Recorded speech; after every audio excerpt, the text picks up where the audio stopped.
नमस्कार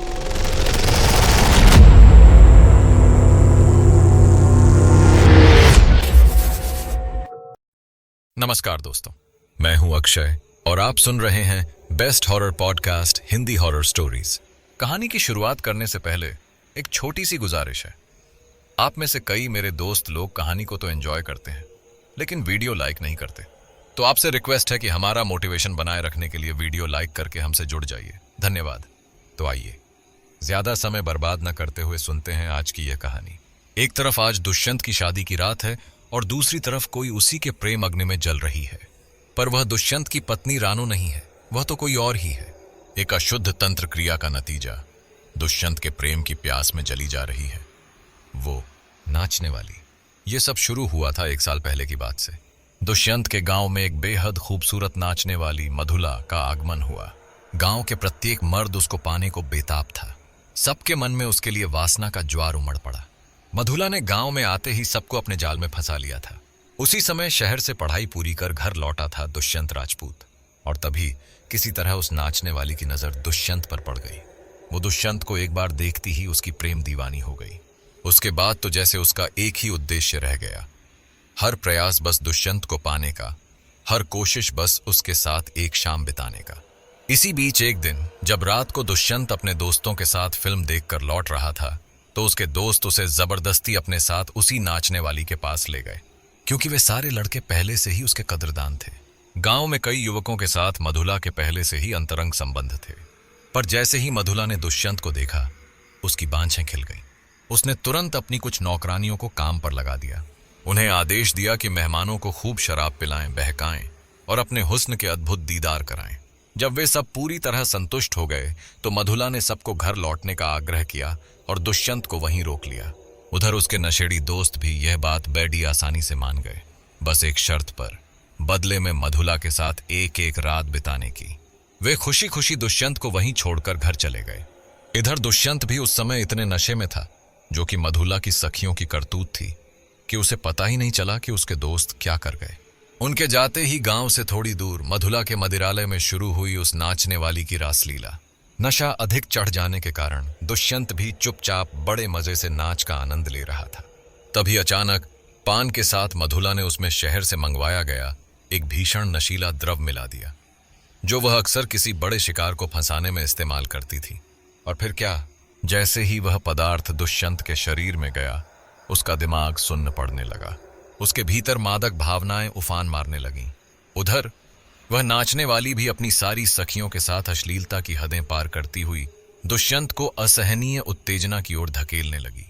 दुष्यंत को एक शैया पर लिटाकर वे अब अत्यंत उत्तेजक नृत्य प्रस्तुत करने लगी। आज तो मधुला खुद को इस तरह सजाकर आई थी जैसे वह कोई नाचने वाली नहीं बल्कि स्वर्ग की कोई अप्सरा हो। भारी साज सज्जा, तंग और लगभग पारदर्शी वस्त्र और मादक इत्र की भीनी भीनी खुशबू, माशाअल्लाह। अब भी वह अपनी सखियों के साथ मिलकर दुष्यंत को लगातार मद पिलाती जा रही थी। इस पूरे क्रम में दुष्यंत की सोचने समझने की शक्ति लगभग खत्म हो गई थी। तभी मधुला बड़ी अजीब ढंग से आंखों में नशा भरकर कमर लहराते हुए दुष्यंत की ओर बढ़ने लगी। इस समय वह ऐसी दिख रही थी जैसे वह कोई अजंता की मूरत हो। वह ऐसी ऐसी मुद्राएं और भाव दिखा रही थी कि कोई साधु भी बहक जाए। इधर तभी चलते चलते वे तीनों दुष्यंत के पास आकर बैठ गईं और अपने मादक नृत्य तथा संगीत के बहाने दुष्यंत के विभिन्न अंगों को छूने लगीं। मधुला और उसकी सखियां उसके शरीर को सहलाने लगीं और दुष्यंत के भीतर का मादक पदार्थ जोर पकड़ने लगा। इतने में उसके भाव देखकर मधुला ने अपनी खास दासियों, जो उसकी सखियां भी थीं, की ओर कुटिल मुस्कान के साथ देखा, जैसे उसने कोई जंग जीत ली हो।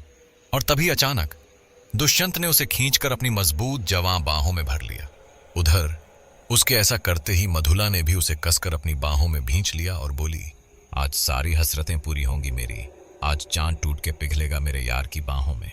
इधर दुष्यंत भी इस समय इतनी उत्तेजना में था कि वह भी उसकी बाहों में बिखर जाने को तैयार था। पर इससे पहले कि उनके बीच कुछ भी होता, इससे पहले कि मधुला और आगे बढ़ती, किसी ने अचानक एक बाल्टी भरकर ठंडा पानी उन दोनों पर उधेल दिया। यह महसूस होते ही वह गुस्से में जलते भीगे बदन के साथ बिस्तर से उठी, पर जैसे ही पीछे मुड़ी उसके होश फाख्ता हो गए, क्योंकि उसके पीछे और कोई नहीं बल्कि दुष्यंत की मां उसके दोस्तों के साथ खड़ी थी। उधर वह कुछ बोल भी नहीं पाई थी कि अचानक दुष्यंत की मां ने उसे जोर जोर से झंझोड़ते हुए उसके मुंह पर फिर पानी फेंकना शुरू कर दिया। और अचानक दुष्यंत जैसे होश में आ गया। जब उसने चारों ओर देखा और मधुला को अपने पास इस हालत में पाया तो वह काफी कुछ समझ गया और बुरी तरह बौखला गया।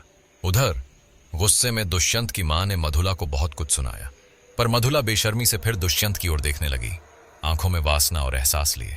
और वह दुष्यंत की मां के सामने ही बड़ी बेशर्मी से दुष्यंत के गालों और होंठों को छूने लगी। फिर क्या, इस बार होश में आए दुष्यंत को अपनी मां के सामने मधुला के ऐसा करने पर क्रोध आ गया। उसने उसका हाथ झटकते हुए जलती हुई आंखों से उसे देखते हुए जहर बुझे शब्दों में कहा, हाथ मत लगाना हमें, बाजारू औरत! हिम्मत कैसे हुई तुम्हारी हमारे साथ ऐसा करने की और मेरी मां का अपमान करने की? नफरत करते हैं हम तुमसे, दूर रहो हमसे। और सुन, तेरी हरकतें मैं पहले भी महसूस कर चुका था, पर शहर से आया हूं ना, तो यहां की हवा को इतनी जल्दी पढ़ नहीं पाया। अब कान खोलकर सुन ले मेरी बात। चाहे तू कितनी भी कोशिश कर ले, तू मुझे कभी हासिल नहीं कर पाएगी, समझी तू? मुझे लगा था औरतें ये सब मजबूरी में करती हैं, वरना औरत जैसी सम्माननीय और सहनशील दुनिया में कोई और चीज हो ही नहीं सकती। पर औरत का ऐसा घिनौना रूप, चल मां, चलो यहां से, मुझे यहां घुटन हो रही है। और गुस्से में भरा दुष्यंत अपनी मां के साथ वहां से दंदनाते हुए निकल गया। दृश्य परिवर्तन। दुष्यंत की आंखों में आज भी जैसे 1 साल पुराना दृश्य चलचित्र की तरह घूम रहा था कि अचानक उसकी मां ने उसे हिलाया। क्या हुआ, इतना गुमसुम क्यों बैठा है? यह सुनते ही दुष्यंत चौंक कर पुरानी यादों से बाहर आया और बोला, आपको तो पता है मां, पिछले 10 महीनों से आप मेरे लिए लड़की ढूंढ रही हैं, पर न जाने क्यों हर बार कुछ ना कुछ हो जाता है। कभी लड़की मना कर देती है, तो कभी लड़की के पिता, तो कभी अजीब ढंग से लड़की की मौत हो जाती है। पता नहीं आज क्या होगा मां। आपको तो पता है मैं रानो को कितना पसंद करता हूं, अगर उसे भी कुछ। तभी मां ने दुष्यंत को डांटते हुए कहा, खबरदार, जो आज के दिन कुछ अपशगुन मुंह से निकाला भी तो जा। अगर इतनी ही फिक्र हो रही है तो जाकर रानो से थोड़ी देर बात कर ले। मैं रानो की मां से बात कर लूंगी। वैसे भी शादी के लिए एक ही हॉल बुक किया गया है, वो पीछे की तरफ के कमरे में अपनी सहेलियों के साथ ही होगी। अब जा। इधर दुष्यंत से भी और नहीं रहा गया और वह रानो के कमरे में पहुंच गया, जहां वह तैयार हो रही थी। रानो की मां आकर सबको समझाते हुए बोली, सुनो सब, थोड़ी देर के लिए बाहर जाओ, दूल्हा दुल्हन को कोई बहुत जरूरी बात करनी है। और सब बाहर चली गईं, पर रानो ने आग्रह करके अपनी 2 सहेलियों को फिर भी रोक लिया। इतने में दुष्यंत जाकर रानो के पास बैठ गया और धीरे से बोला, क्या आप ठीक तो हो ना रानो? पता नहीं क्यों मुझे कुछ अजीब लग रहा है, घबराहट हो रही है, कुछ गलत सा महसूस हो रहा है मुझे। तभी रानो की एक सहेली मजाक करते हुए बोली, क्या बात है जीजा जी, शादी में बस 2 घंटे रह गए हैं और आपको घबराहट हो रही है? घबराहट तो लड़कियों को होती है। दूसरी सहेली भी उससे मजाक करती हुई दरवाजा बंद करके आई और बोली, जीजा जी, हम आपका डर भगा देते हैं। इधर ये सब देखकर शर्मा कर दुष्यंत तुरंत कमरे से जाने लगा, पर दोनों सहेलियां भी ढीठ थीं। उन्होंने तुरंत आकर दुष्यंत का हाथ पकड़ लिया और फिर पहली वाली ने अचानक उसे पीछे से जकड़ लिया। बाप रे, ये क्या था? उसका दिल जैसे भक से धड़क उठा, पर सालियों के छेड़ने की बात सोचकर वह इसे मजाक में लेकर वहां से जाने ही वाला था कि तभी मुड़ते ही उसकी नजर दरवाजे पर पड़ी और उसके होश उड़ गए। कारण उसे कुछ समझ ही नहीं आया, पर थोड़ी देर पहले भारी लहंगे में सजी रानो अब बहुत छोटे कपड़ों में, कामुक कर देने वाली मुद्रा में, नशीली नजरों के साथ कमर पर हाथ रखे खड़ी थी और कटाक्ष करती नजरों से उसे देख रही थी। दुष्यंत का तो जैसे दिमाग ही चकरा गया। जितना भी 2-3 महीने में उसने रानो को जाना था, ये उससे बिल्कुल अलग अनुभव था। रानो बहुत मादक बहकते स्वर में गाने लगी, रात में नशा तेरा, जिस्म मेरा, प्यासा तेरा, मैं तेरी मनोहरी। इधर एक तरफ वह हैरान था तो दूसरी तरफ उसकी होने वाली बीवी उसे यूं बहका रही थी, तो मोह में बंधना लाजमी था। इतने में दुष्यंत को पूरी तरह बहकाकर दोनों सहेलियां भी उन दोनों को अकेले छोड़कर वहां से चली गईं। पर यह सच था कि इस बार दुष्यंत को भी अपने बहकने पर कोई बुरा नहीं लगा, क्योंकि वह रानो को बहुत प्यार करता था और आज उनकी शादी भी थी। तो यदि रानो खुद यह चाहती है तो उसे इसमें कुछ गलत नहीं लगा और उसने भी अपनी होने वाली पत्नी को बाहों में भर लिया। कुछ देर बाद दोनों बहुत प्यार से अपने प्रेम संबंधों के बारे में सोचते हुए एक दूसरे में खोए हुए थे कि तभी दोनों सहेलियां फिर वहां आ पहुंची। इधर रानो भी आज बहुत खुश नजर आ रही थी और दुष्यंत भी काफी शांत दिख रहा था। तभी दोनों सहेलियां बोली, चलो चलो, शादी के मुहूर्त में बस 1 घंटा रह गया है। यह सुनते ही दुष्यंत अपनी जगह से उठते हुए रानो का हाथ पकड़कर बोला, मुझे अपने प्यार पर गर्व है आज जो पल मैंने तुम्हारे साथ बिताए वो मैं कभी नहीं भूलूंगा। मैं चलता हूं और वह वहां से जाने ही लगा था कि तभी रानो ने उसका हाथ पकड़कर रोकते हुए कहा, अब तो आपको हमसे निकाह कबूल है ना? और उसने कटाक्ष करती नजरों से उसकी ओर देखा। यह सुनते ही दुष्यंत मुस्कुराकर बोला, यह क्या हो गया रानो आपको? यह कौन सी भाषा है? पर रानो ने बुरा सा मुंह बनाकर तुरंत कहा, मैं नाराज हूं, आपने मेरे सवाल का जवाब नहीं दिया, तो आपकी सजा यह है। इस बार रानो छोटी बच्ची की तरह मुंह बनाते हुए बोली, अगर आपको मुझसे शादी करनी है तो आपको मुझे अपनी शादी में खुद बुलाना होगा, वो भी 3 बार, नहीं तो जाओ, मुझे नहीं करनी आपसे शादी। दुष्यंत मुस्कुराते हुए बोला, रानो अब यह कैसी जिद हुई भला? पर अगर यह आपकी जिद है तो ठीक है, मैं आपको अपनी शादी में मंडप में निमंत्रित करता हूं। आपका मेरी शादी में स्वागत है। यह कहकर दुष्यंत मुस्कुराकर वहां से चला गया। फिर शादी के मंडप में दोनों प्रेमी हमेशा हमेशा के लिए प्रणय सूत्र में बंध गए। इधर इतनी मुश्किल से हुई दुष्यंत की शादी और इतनी अच्छी बहू पाकर उसकी मां ने आरती करके बड़े प्यार से खुद हाथ पकड़कर रानो को गृह प्रवेश करवाया। दुष्यंत के दोस्त भी अच्छी खासी दावत के बाद उसे रानो के कमरे में छोड़कर चले गए। यह देख मीठी सी मुस्कान के साथ दुष्यंत रानो के पास जाकर बैठ गया और उसका घूंघट उठाया। पर घूंघट उठाते ही उसकी रूह कांप उठी। हे भगवान, खुले बाल, आंखों में फैला काजल, मुंह में पान, पांव में घुंघरू बंधे। रानो दुष्यंत की तरफ अजीब ढंग से गाते हुए देख रही थी। रात में नशा तेरा, जिस्म मेरा प्यासा तेरा, मैं तेरी मनोहरी। क्यों, क्या कहा था तूने? मुझसे नफरत है तुझे? मैं तुझे कभी हासिल नहीं कर पाऊंगी। देख, आखिर तुझे मैंने हासिल कर ही लिया। यह सुनते ही दुष्यंत के दिमाग में जैसे बम फट गया। वह चौंक कर बेड से धड़ाम से नीचे गिर गया। वह रानो के अंदर मधुला को देखकर बुरी तरह से अवाक था। तुझे क्या हो गया है रानो? तुम कैसी बातें कर रही हो? यह सुनते ही रानो बेड से उड़कर दुष्यंत के सीने पर चढ़कर आ बैठी और जोर से चिल्लाई, रानो नहीं, मधुला। मधुला हूं मैं, वही जिसे तुम अपने प्रेम मिलन से पहले ही शैया में अधूरा छोड़ आए थे। वही मधुला जिसे तुमने कभी नहीं अपनाया। वही मधुला जिसका उस बुढ़िया तुम्हारी मां ने नाचने वाली और बाजारू कहकर अपमान किया था। और आज अब तो तुम्हारे जीते जी हमें वो बुढ़िया तो क्या, बड़ा से बड़ा तांत्रिक भी नहीं भगा सकता। और उस बुढ़िया को तो मैं अपनी काले तंत्र के गुरु को बलि दूंगी। देखना, अब मैं वो आम मधुला नहीं जो किसी के भगाने पर चली जाए। देख मुझे ध्यान से, देख, तेरे लिए मैंने खुद की कायनात बदल दी है। अशुद्ध तंत्र से जन्मी प्यासी पिशाच बन गई हूं मैं। अब मैं तेरा पीछा नहीं छोड़ूंगी।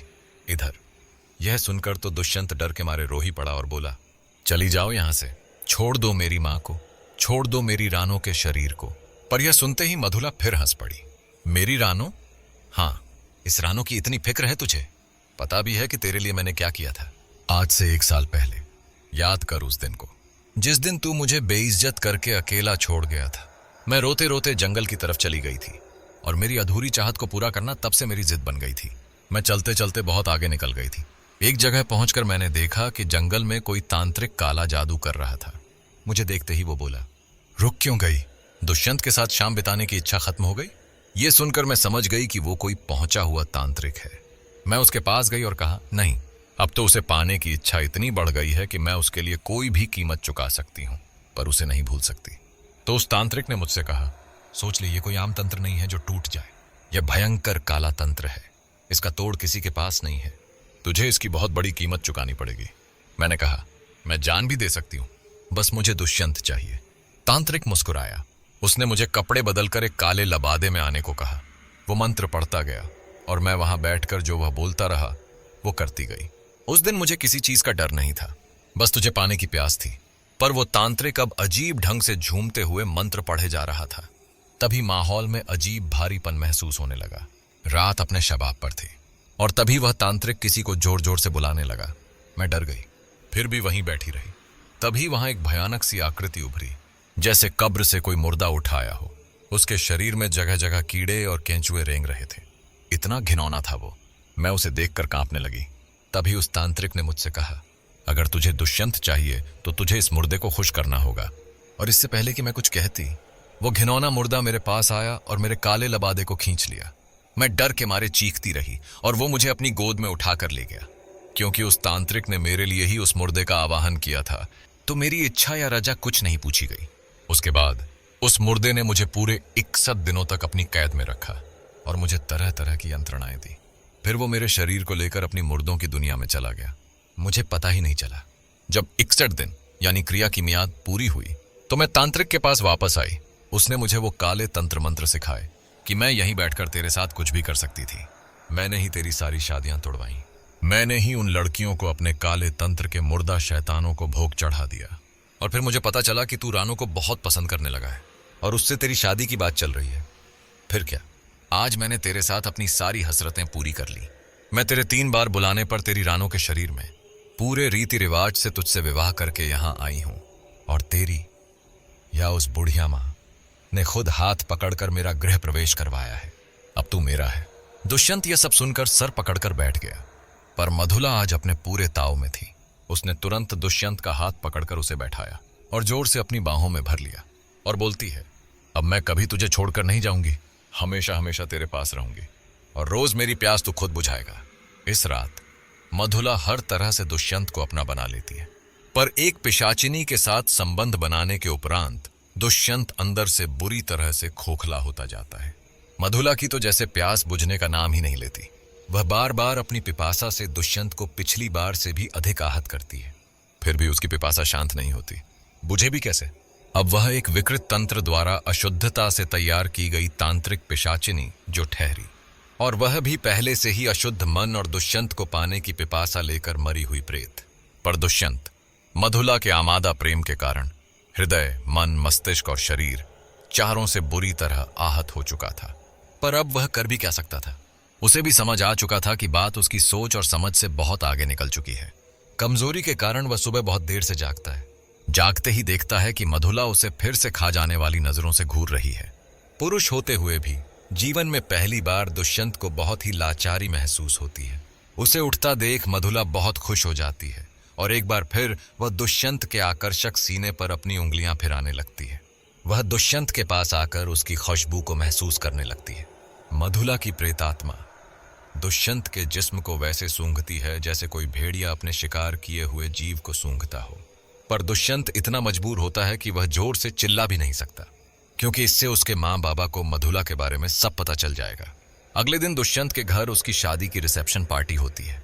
उसके ससुराल वाले भी रानो से मिलने के लिए आए होते हैं। पर उसी दिन दुष्यंत को किसी बहुत जरूरी काम के लिए ऑफिस शहर जाना पड़ता है। वह अपनी माँ से कहकर जाता है, मैं थोड़ी देर में वापस आ जाऊंगा। पार्टी वैसे तो रात 8 बजे की थी, लेकिन दुष्यंत को घर पहुंचते पहुंचते रात के 10 बज जाते हैं।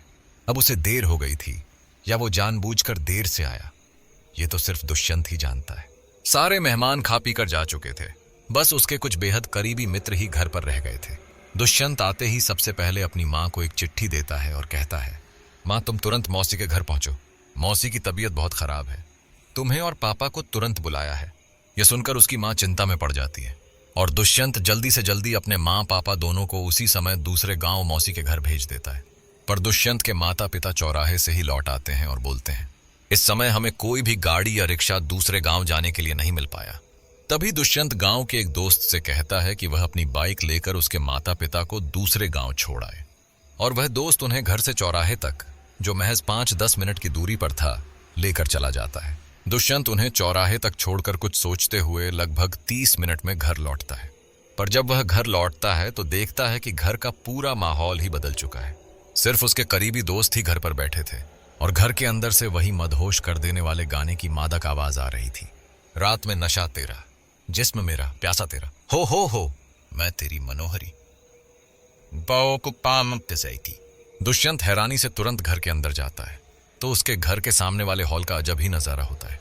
उसके सारे दोस्त शराब पीकर बुरी तरह से झूम रहे होते हैं और उन्हें झुमाने वाली कोई और नहीं, खुद मधुला होती है, जो इस समय रानो के शरीर में मौजूद होती है।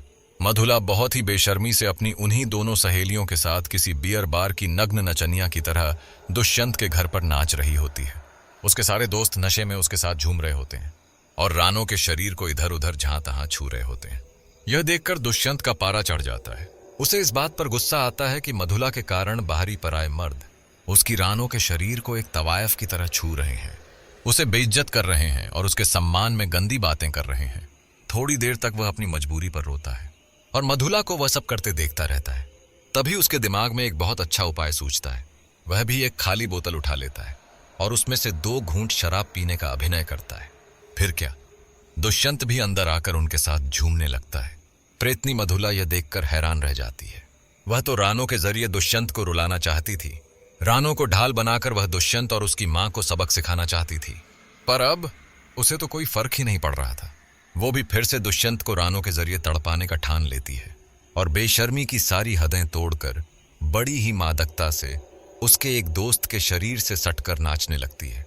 कुछ ही देर में वह अपनी नाइटी उतारकर दुष्यंत के दोस्तों की तरफ फेंक देती है। दुष्यंत यह देखकर कुछ समय के लिए स्तब्ध रह जाता है। उसका रोम रोम रानो की यह हालत देखकर भीतर तक कांप उठता है। लेकिन मधुला के चेहरे पर फैली उस डायन जैसी हंसी को देखकर वह तुरंत संभल जाता है और ऐसा जताता है जैसे कुछ हुआ ही नहीं। मधुला को लगता है कि यह दृश्य देखकर दुष्यंत को उसका यह घिनौना कृत्य बहुत बुरा लगेगा। पर जब वह देखती है कि दुष्यंत तो अपने आप में ही खोया हुआ है तो वह गुस्से से तिलमिला उठती है। दुष्यंत को अपमानित करने के लिए वह सारी हदें पार कर देती है। वह दुष्यंत के ही एक जिगरी दोस्त जो शराब के नशे में चूर होता है उसके होठों पर अपने होंठ रख देती है और जानबूझकर शातिर नजरों से दुष्यंत की तरफ देखने लगती है। यह देखकर दुष्यंत अंदर ही अंदर से टूट जाता है। उसका गुस्सा चरम पर पहुंच जाता है, पर बिना गुस्सा जताए वह मधुला को सबक सिखाने का निश्चय करता है। वह मधुला की एक सहेली के साथ जाकर झूम झूम कर नाचने लगता है। यह देखकर मधुला वहीं खड़ी रह जाती है और अपनी सहेली को गुस्से से घूरती रहती है। तभी दुष्यंत उस नाचती हुई सहेली को अपनी बाहों में उठा लेता है और सबके सामने उसे कसकर जकड़ लेता है। दोनों की गर्म सांसें एक दूसरे से टकराने लगती हैं और दुष्यंत उसके बेहद करीब चला जाता है। दुष्यंत जैसा आकर्षक पुरुष खुद के इतने करीब देखकर मधुला की प्रेत सहेली बहक जाती है। उधर दुष्यंत भी उसे बहकाने में कोई कसर नहीं छोड़ता। यह देख मधुला ईर्ष्या और क्रोध की आग में जलने लगती है। लेकिन दुष्यंत के दांव अभी बाकी हैं। वह मधुला की सहेली को अपनी बाहों में उठाकर अपने कमरे में ले जाता है। दुष्यंत जानता था कि उसे किसी और के साथ देखकर मधुला रानो का शरीर छोड़कर उस कमरे में जरूर आएगी। कमरे में पहुंचकर वह जानबूझकर उस लड़की के साथ बिस्तर पर लेट जाता है और उसे छूने, उसके गालों और कमर को सहलाने और मिलन का अभिनय करने लगता है। मधुला बाहर से दरवाजा खटखटाती है, पर जब दरवाजा नहीं खुलता तो गुस्से में आकर रानो का शरीर छोड़ देती है और प्रेत रूप में कमरे के अंदर आ जाती है। जैसे ही वह दोनों को उस स्थिति में देखती है, कमरे का वातावरण बदलने लगता है। पूरी हवा में सड़ांध की दुर्गंध भर जाती है। उसके पैर उल्टे हो जाते हैं, बाल सर्प के फनों जैसे उड़ने लगते हैं।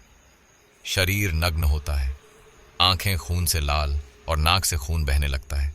उसके शरीर पर गंदे लंबे कीड़े रेंग रहे होते हैं, जैसे किसी मुर्दा शरीर को खा रहे हों। उसके दांत बाहर की ओर निकल आते हैं। दुष्यंत उसे आते हुए देख लेता है, पर अनदेखा करने का अभिनय करता है। तभी मधुला उछलकर उस बिस्तर पर कूद पड़ती है जहां दुष्यंत और उसकी सहेली लेटे होते हैं। दुष्यंत तुरंत बिस्तर से नीचे कूद जाता है। मधुला अपनी सहेली पर चढ़ बैठती है और गुर्राकर बोलती है, सा कहानी मेरे दुष्यंत का भोग करेगी तू, वो भी मेरे रहते। उसकी वासना सिर्फ मधुला ही बुझाएगी और कोई नहीं छू सकता उसे, समझी। उसकी सहेली डर के मारे उसके आगे हाथ जोड़ती है और गिड़गिड़ाने लगती है। तभी दुष्यंत को कुछ चबाने की भयावह आवाज सुनाई देती है। वह धीरे से सिर उठाकर देखता है। उसकी आंखें पत्थरा जाती हैं और दिल की धड़कन वहीं थम जाती है। मधुला की प्रेतनी अपनी ही सहेली के वक्षस्थल को उसके शरीर से नोचकर अपने हाथों में लेकर उसे चबा चबा कर खा रही होती है। वह दृश्य इतना विभत्स होता है कि किसी का भी मानसिक संतुलन बिगड़ सकता है। लड़की खून से लथपथ छटपटा रही होती है, उसका पेट भी फटा हुआ होता है। उसके चीत्कार सुनकर बाहर से दुष्यंत के दोस्त दरवाजा पीटने लगते हैं। मधुला को व्यस्त देखकर दुष्यंत किसी तरह खुद को समेटता है और दरवाजा खोलता है। अंदर का दृश्य देखकर उसके दोस्तों की सारी नशा उतर जाती है। दुष्यंत कमरे से बाहर निकलते ही ऑफिस से लौटते वक्त मंदिर से लाया गया मां का अभिमंत्रित सिंदूर दरवाजे पर डाल देता है। फिर वह बेहोश रानो को अपनी बाहों में उठा लेता है और उसके अर्धनग्न शरीर को पर्दे से ढक देता है। उतने में दुष्यंत के दोस्त जोर से चिल्लाते हैं, यार भाभी को उठाओ और जल्दी सभी यहां से भागो। सभी लोग घर से बाहर निकलते हैं और भागने लगते हैं। तभी मधुला वहां से उठती है और सबको भागते हुए देखती है, पर माता के सिंदूर के हर तरफ फैले होने के कारण उसे भयंकर झटका लगता है और वह उस दायरे को पार नहीं कर पाती। इसका फायदा उठाकर सभी तुरंत घर से बाहर निकलकर भाग जाते हैं।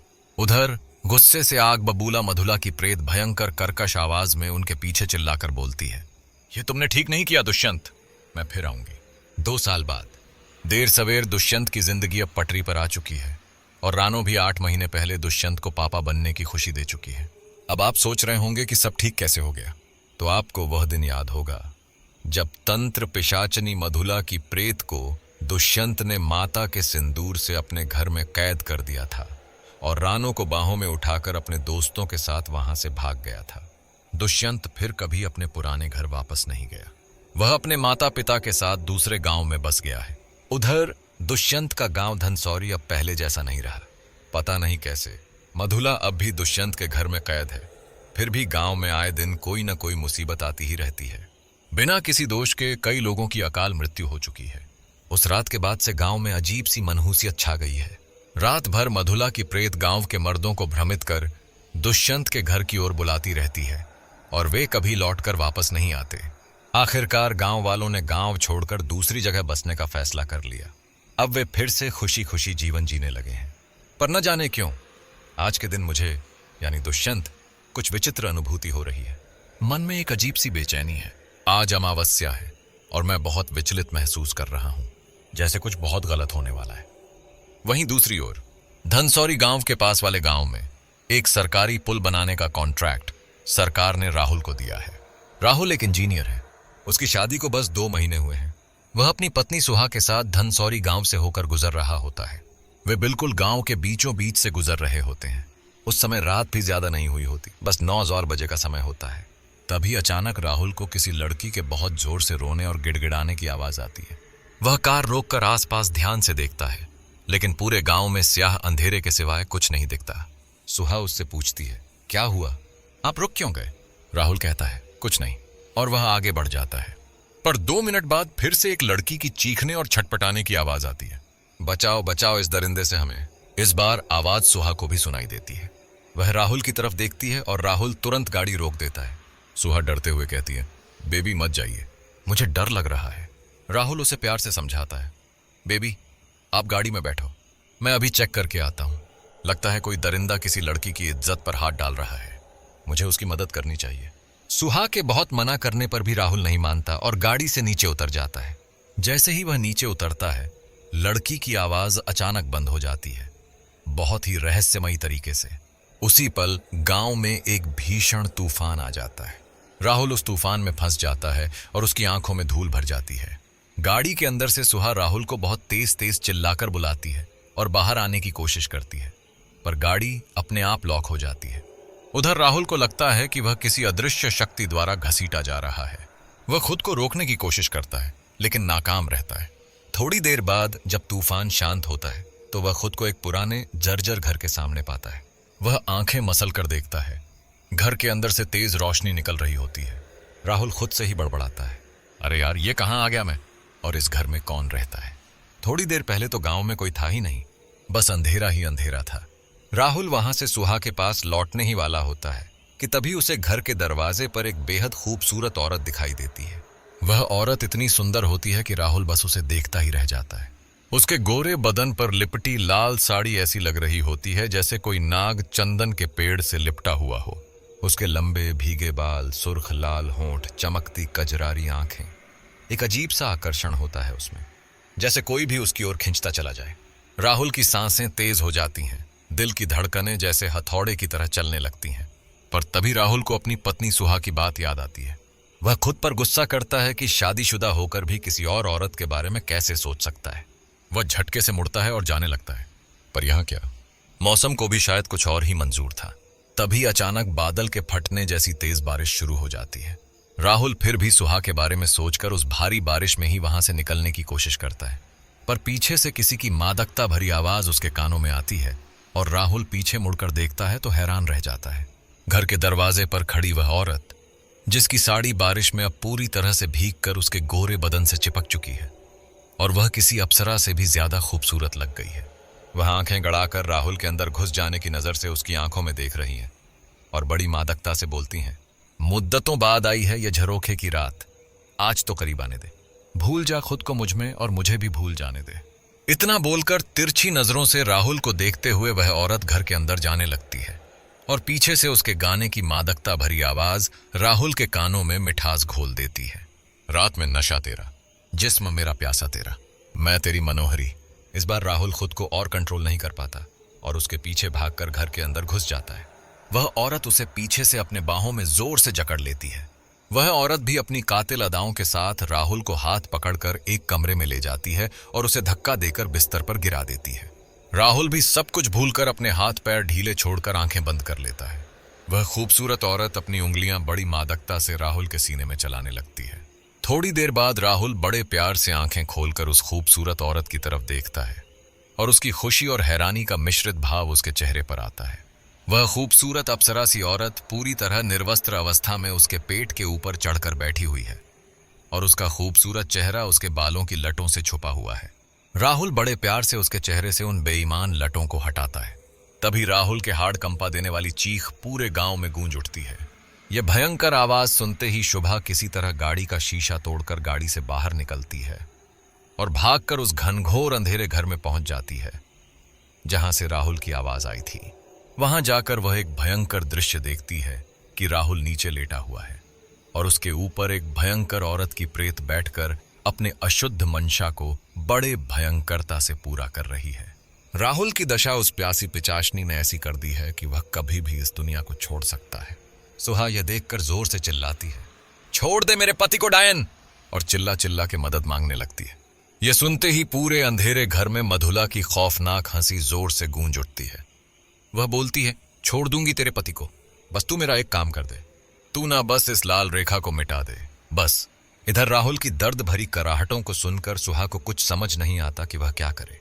और आव देखे ना ताव, एक बाल्टी में भरकर पानी लेकर आती है और पूरे सिंदूर की लकीर को एक बार में पानी से धो देती है कि तभी वह प्रेत सुहा को बड़ी खौफनाक तरीके से मार देती है। राहुल वहीं पड़ा सुहा के शरीर के 2 टुकड़े देखकर दहाड़ कर रो पड़ता है। तभी उसके सामने एक भयंकर अंधेरा साया तूफान की तरह उस घर से आजाद होकर निकल जाता है और जोर से भयानक आवाज में चीखती है, मैं आ रही हूं दुष्यंत।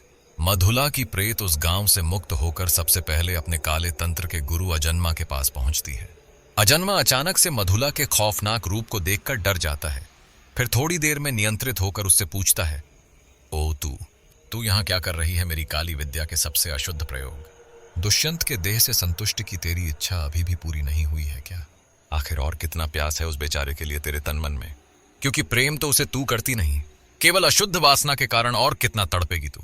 कहे तो अपने मुर्दे तंत्रों को बोलूं तेरी इच्छा पूरी करने को। मधुला बोलती है, नहीं, मुझे मुर्दे नहीं चाहिए, मुझे जीता जागता दुष्यंत चाहिए। जो नशा मेरे दुष्यंत में है वह किसी तंत्र मुर्दे में कहां? तो गुरुजी, क्या आप मेरे लिए दुष्यंत को ढूंढ सकते हैं?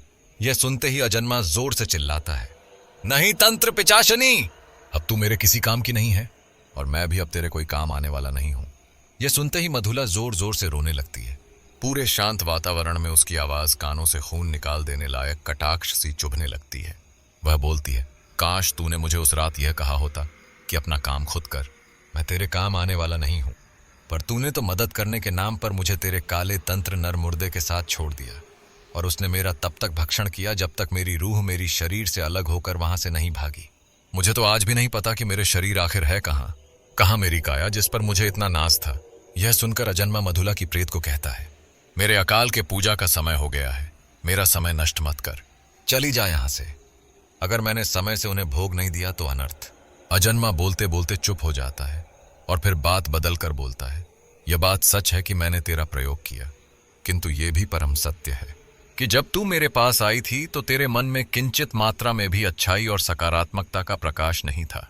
मैंने तुझे देखते ही जान लिया था कि तेरा मन अशुद्धता और पाप से भरा हुआ है, इसलिए मैंने तुझे अपने प्रयोग के लिए चुना। यदि तेरे मन में उस समय सकारात्मक शक्ति के प्रति थोड़ी भी जगह होती तो वह मुर्दा तेरा भोग कभी नहीं कर पाता, क्योंकि उस मुर्दे तंत्र पिचाश भोग करने के लिए अशुद्धता से परिपूर्ण शरीर की आवश्यकता थी। शुद्ध और सकारात्मक स्त्री उसके किसी काम की नहीं है। चल अब जा, यहां से हमारा समय नष्ट मत कर। मधुला भयंकर विलाप करते हुए वहां से जाने लगती है और जोर जोर से कर्णभेदी स्वर में रोने लगती है। यह देखकर अजन्मा का हृदय पिघल जाता है। वो अपने यज्ञ की वेदी से उठता है। इस बार द्रवित भाव से मधुला को कहता है, रोना बंद कर और मुझे क्षमा कर दे, हम तेरी मदद करेंगे। मैं तेरे शरीर को ढूंढ निकालूंगा और उसका विधि पूर्वक सुपुर्द खाक कर सकारात्मक शक्ति तेरी रूह को मिलवा दूंगा और तू हमेशा के लिए मुक्त हो जाएगी। ये सुनकर मधुला की प्रेत बहुत खुश हो जाती है और बोलती है, सच गुरुदेव, और उनके चरणों में गिर जाती है। गुरुजी उसे उठाने के लिए नीचे झुकते हैं तो उनके गले में पहनी हुई तंत्र मालाएं नीचे धरती पर गिर पड़ती हैं। गुरुजी अपनी मालाओं को उठाने के लिए नीचे झुकते ही हैं कि तभी बिना कोई समय गनवाए मधुला अपने दोनों हाथ से अजन्मा के दोनों कानों के ऊपर मंत्रों के साथ ताली एक तंत्र कला का प्रहार करती है। अजन्मा का सर भयंकर तरह से उसके दोनों हाथों के बीच में पिचक जाता है और उसका रक्त फुटकर मधुला के चेहरे पर आकर छिटकता है। मधुला जोर जोर से हंसती और कहती है, तेरा यह ताली वाला तंत्र प्रयोग तो तुझ पर ही भारी पड़ गया गुरु घंटाल, और मुझे इससे यह भी पता चल गया कि तेरी यह सिद्धि काम भी बेहतर करती है। इस क्रिया का सबसे पहला प्रयोग ही मैंने तुझ पर किया है और देख कितनी सफलता से क्रिया पूरी की है। तुझे तो मरते मरते मुझ पर गर्व हुआ होगा। अपने ही गुरु अजन्मा को मारने के बाद मधुला की प्रेत गांव के सबसे ऊपर वाले पेड़ पर चढ़कर बैठ जाती है, जहां से वह हर तरफ नजर रखती है और इंतजार करती है कि कभी तो उसे दुष्यंत या उसके जान पहचान का कोई इधर से गुजरता दिखेगा और तब उससे वो दुष्यंत का पता लगा लेगी। मधुला आज भी दुष्यंत के इंतजार में उसी पेड़ के ऊपर अपनी टांगे लटका के बाल फैलाकर बैठी हुई है। इस बीच उसे दुष्यंत तो नहीं मिला, पर वह अब तक कई रास्ते से आने वाले लोगों को अपना शिकार बना चुकी है। कई कम उम्र के युवक वहां से गुजरे और कभी अपने घर को नहीं लौटे। वह रूह उन लड़कों से अपनी प्यास बुझाती है, फिर बेदर्दी से उनका सारा रक्त चूस लेती है। दुष्यंत का पता लगाने के जिद में उसने आज तक दुष्यंत के 8 दोस्तों को बड़ी बेदर्दी से मौत के घाट उतार दिया और तंत्र क्रिया द्वारा उन्हें काले मुर्दे में भी बदल दिया, पर दुष्यंत उसे आज तक नहीं मिला। उधर दुष्यंत के जीवन में अब सब कुछ बड़े आराम से चल रहा है। अब उसका एक बेटा भी है जो अब 16 वर्ष का हो चुका है। दुष्यंत के माता पिता का देहांत तो 2 साल पहले ही हो गया था, पर दुष्यंत अपने छोटे से परिवार के साथ खुशी खुशी अपना जीवन बिता रहा है। दुष्यंत को हमेशा से ही एक चिंता थी कि उसे घर में जब भी किसी बच्चे का जन्म हो तो वह एक लड़का हो, लड़की ना हो, क्योंकि अगर वह लड़की हुई तो मधुला उसे हानि पहुंचाने की कोशिश कभी ना कभी जरूर करती। और इसी वजह से बेटे के पिता होने से दुष्यंत और रानो भी खुश और निश्चिंत हैं। अब तो दुष्यंत भी मधुला को भूलने लगा है। वह अपने गांव से इतनी दूर आकर बस गया है कि उसका पता आज तक उसे किसी भी दोस्त को भी नहीं पता, और ना ही वह अपने दोस्तों को दोबारा उस रात के बाद मिला है। सब कुछ एकदम अच्छे से चल रहा था कि इसी बीच एक दिन फिर से एक अजीब घटना घटित हुई जिसने दुष्यंत का दिमाग हिला के रख दिया। एक बार फिर उसे उसके खौफनाक अतीत को याद करने को मजबूर कर दिया। दुष्यंत ऑफिस से घर आकर सोफे पे अपना बैग रखता है और किचन से पानी की बोतल लेकर आता है और सोफे पे बैठकर पानी पीने लगता है कि तभी दुष्यंत को किसी के गाने की आवाज आती है, जो सुनकर खौफ से वह पूरा भीग जाता है। दुष्यंत पुरानी डरावनी स्मृतियों में खोया सा इस गाने को गाने वाले को ढूंढने लगता है और बहुत ही जल्द उसकी तलाश पूरी हो जाती है। रानो के कमरे के पास वाले कमरे से यह आवाज आ रही होती है, जो कमरा किसी और का नहीं बल्कि दुष्यंत के बेटे 16 वर्षीय माधव का होता है। वह कम उम्र का बेहद जी खूबसूरत नौजवान अपने पूरे आसपास के माहौल को भूलकर बड़ी खुशी और अदाओं के साथ यह गाना गाए जा रहा है। रात में नशा तेरा, जिस्म मेरा, प्यासा तेरा हो रहा। दुष्यंत डर के मारे बिना हिले डुले जड़ सा वही दरवाजे पर खड़ा माधव के गाने में उस अजीब से डरावनी मादकता को महसूस कर रहा होता है। और फिर माधव को वो गाना गाते देख अचानक न जाने दुष्यंत को क्या हो जाता है और वह गुस्से में माधव पर कमरे में उसके पास आकर खड़ा हो जाता है और उसे बड़े गुस्से से घूरता है। माधव उससे पहले की कुछ कहता, दुष्यंत उस पर जोर से चिल्लाता है, ये क्या गाना गा रहे हो तुम, और कहां से सीखा है ये सब गाने तुमने? क्योंकि दुष्यंत स्वभाव का बहुत ही समझदार और शांत व्यक्ति है। रानो अचानक उनके चिल्लाने की आवाज सुनकर भागते हुए दूसरे कमरे, स्टोर रूम से, जिसमें वह पुरानी चीजों की सफाई कर रही थी, बाहर निकल आती है और माधव के कमरे में पहुंचती है। वहां जाकर वह देखती है कि दुष्यंत गुस्से से तिलमिलाकर माधव की तरफ देख रहा है और बार बार उससे यही पूछा जा रहा है कि कहां से सीखा ये गाना तूने। रानो मौके की नजाकत को समझते हुए तुरंत दुष्यंत के पास आकर बोलती है, शांत हो जाइए आप, कोई बात नहीं, बच्चा ही तो है, और इससे क्या पता कि कौन सा गाना गाना है और कौन सा नहीं गाना है। कहीं सुन लिया होगा इसलिए गा रहा है, भूल जाओ, कोई बात नहीं। चलो माधव, जल्दी से अपने पापा को सॉरी कहो। माधव को इस पर कुछ समझ में नहीं आता कि वाकई में वह पापा को सॉरी किस बात का कह रहा है। फिर भी अपने पिता के गुस्से को देखते हुए वह उन्हें सॉरी बोलता है और वहां से चुपचाप चला जाता है। दूसरे दिन जब दुष्यंत ऑफिस जाता है तो उसे एक नई बात पता चलती है। ऑफिस के कई सारे मित्र उसको बोलते हैं कि हमारे ऑफिस के पास वाले बार में एक बहुत ही खूबसूरत सी डांसर आई है और उसने पूरे इलाके में धूम मचा कर रखी है। बच्चे तो बच्चे, बूढ़े आदमी भी उसके दीवाने हो गए हैं। क्यों ना आज रात तुम भी घर पर बहाना बनाकर यहीं रुक जाओ और हमारे साथ उसका डांस देखने चलो। मैंने बहुत सुना है उसके बारे में यार, she is very hot and sensual. पर दुष्यंत साफ मना कर देता है, क्योंकि उसे शुरू से ही इन सब चीजों का कोई शौक नहीं है। और दूसरी बात, एक तो वह कल रात के माधव के हरकत से सकपकाया हुआ है, और दूसरी तरफ उस डांसर की बात सुनकर उसे कुछ नकारात्मकता की अनुभूति होती है, इसलिए वह मना कर देता है। अगले दिन वह सुबह उठता है और न्यूज़पेपर पढ़ रहा होता है, तो उसे एक चौंकाने वाली खबर मिलती है कि शहर से कई जवान लड़के गायब हो रहे हैं। पर कई दिनों से सीबीआई द्वारा भीषण पड़ताल के बाद भी यह पता नहीं चल पा रहा है कि वह लड़के गए कहाँ हैं, और अगर वह किसी काम से भी गए हैं तो अब तक उन्हें वापस आ जाना चाहिए था। उन लड़कों के घर वाले भी बहुत चिंतित हैं, पर ना ही उनका फोन लग रहा है और ना ही उनके किसी मित्र को पता है कि आखिर वह लड़के गए कहाँ हैं। सबको पता है तो बस एक बात कि इलाके में कुछ कम उम्र के लड़के रहस्यमय ढंग से गायब हो रहे हैं। दुष्यंत को यह सब बातें बहुत खलती हैं। उसे ऐसा लग रहा है कि जरूर उसके पास आसपास कुछ ऐसी घटनाएं घट रही हैं जो कहीं ना कहीं तो एक दूसरे से जुड़ी हुई हैं, और उसका सरोकार अवश्य ही उसके स्वयं से है, पर कैसे यह पता नहीं चल पा रहा। तभी दुष्यंत का बेटा माधव उन लोगों के साथ आकर डाइनिंग टेबल पर बैठता है और ब्रेकफास्ट करने लगता है। दुष्यंत उसे ध्यान से देखता है तो उसे कुछ अजीब सा लगता है। दुष्यंत उससे कुछ पूछता, उससे पहले रानो वहां पर आ जाती है और माधव को बड़े प्यार से नाश्ता खिलाते हुए पूछती है, पापा के डांट का इतना बुरा लगा बेटा कि आप पूरी रात रोते रहे, ठीक से नींद भी नहीं पूरी की है। आप खुद को देखिए, आपकी आंखों के नीचे कैसे काले गड्ढे आ गए हैं, कितना कमजोर लग रहा है मेरा बेटा। दुष्यंत भी यह सब महसूस कर रहा है, पर उसके पीछे जो निष्कर्ष निकल रहा है, उस निष्कर्ष को दुष्यंत का दिल और दिमाग दोनों मानने को ही राजी नहीं हो रहे हैं। उसे कहीं ना कहीं लग रहा है कि मधुला उसके आसपास है, और कभी कभी तो उसे शक हो रहा है कि कहीं उसका माधव से तो कोई सरोकार नहीं है। पर उसका दिमाग खुद ही इस बात का खंडन भी कर रहा है कि मधुला तो एक औरत है और माधव तो अभी बच्चा है, उसका मधुला से क्या सरोकार हो सकता है, अभी तो वह पूर्ण जवान भी नहीं है।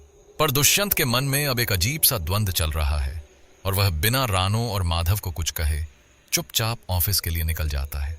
ऑफिस में जाकर वह अपने दोस्तों से उस डांसर के बारे में काफी कुछ पता करने की कोशिश करता है, तो उसके हाथों कुछ खास नहीं लगता, और उसे यह भी पता चलता है कि कल उसका शो भी निरस्त हो गया था। यह सुनकर वह निराश होकर फिर से अपने काम में लग जाता है। वह कई बार सोचता है कि रानो से इस बारे में बात करें, और अब जब बात उसे बहुत ही ज्यादा गहरी लग रही है तो उसे लगा कि उसे एक बार रानो से बात करनी ही चाहिए, कि तभी उसके सेलफोन में रानो का कॉल आ जाता है। रानो का फोन देखकर दुष्यंत तुरंत फोन उठाता है और बिना हेलो बोले सबसे पहले बोलता है, रानो, मुझे तुमसे बहुत जरूरी बात करनी है। पर उसकी बातों को अनदेखा करके रानो उसे बोलती है, सुनिए, मुझे आज ही शाम के ट्रेन से अपने मायके जाना पड़ेगा। भैया का फोन आया था, माँ की तबीयत कुछ ठीक नहीं है और मैं उनसे मिलने जा रही हूँ। ये बात सुनकर दुष्यंत बिना अपनी बात बताए तुरंत रानो को मायके जाने की अनुमति दे देता है, और रात का खाना बनाकर और माधव को समय से खाना खाने तथा पापा का ध्यान रखने को भूलकर मायके के लिए निकल जाती है। रात को जब दुष्यंत ऑफिस से घर आता है तो वह घर में माधव को अकेला पाता है, और दुष्यंत खुद ही बड़े प्यार से माधव को बुलाता है, उससे बहुत सारी बातें करता है और उसे बातों बातों में पूछता है, बेटा, क्या आजकल में तुमने किसी डांसर के इस इलाके में होने वाले प्रोग्राम के बारे में सुना है? यह सुनकर माधव थोड़ी देर तो चुप रहता है, उसके बाद इस बात से इनकार कर देता है। दुष्यंत यह बात मान जाता है और फिर दोनों आराम से डिनर करते हैं, और क्योंकि आज रानो घर पर नहीं है तो दुष्यंत माधव को बोलता है, अगर तुझे डर लगे तो तू मेरे साथ ही सो जा, वैसे भी पूरे घर में सिर्फ हम दोनों ही हैं। यह बात सुनकर माधव के चेहरे पर एक अजीब सी चमक उधर आती है और वह बहुत जल्दी यह बात मान जाता है। इस बात से दुष्यंत को भी अच्छा लगता है, क्योंकि उसे मन ही मन लगता है कि माधव इस बात के लिए पक्का मन कर लेगा, तथा वह सोचता है कि इसी बहाने अपने बेटे को समझने का थोड़ा मौका मिल जाएगा। जल्दी दोनों सो जाते हैं और दुष्यंत को नींद भी आ जाती है। पर तभी यही कोई रात के 2 बजे के लगभग दुष्यंत को ऐसा महसूस होता है जैसे कई सारी बहुत ही नाजुक सी उंगलियां उसके शरीर में जगह जगह बड़े प्यार से विचरण कर रही हैं। उसे बहुत ही अजीब सा अनुभव होता है। पहले तो उसे लगता है कि रानो ही होगी, पर उसकी नींद हल्की सी खुलती है और उसे याद आता है कि रानो तो आज घर पर है ही नहीं। वह अपनी आंखें खोलता है तो देखता है माधव दूसरी तरफ मुंह करके आराम से गहरी नींद में सो रहा है।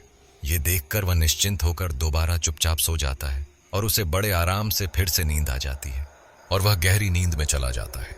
तब रात के यही कोई 2:50 के लगभग का समय हो रहा होता है कि तभी उसके कानों में जहर घोल देने वाला वही खतरनाक गाने के बोल दबी आवाज में गुनगुनाने की आवाज आती है, रात में नशा तेरा, जिस्म मेरा प्यासा तेरा।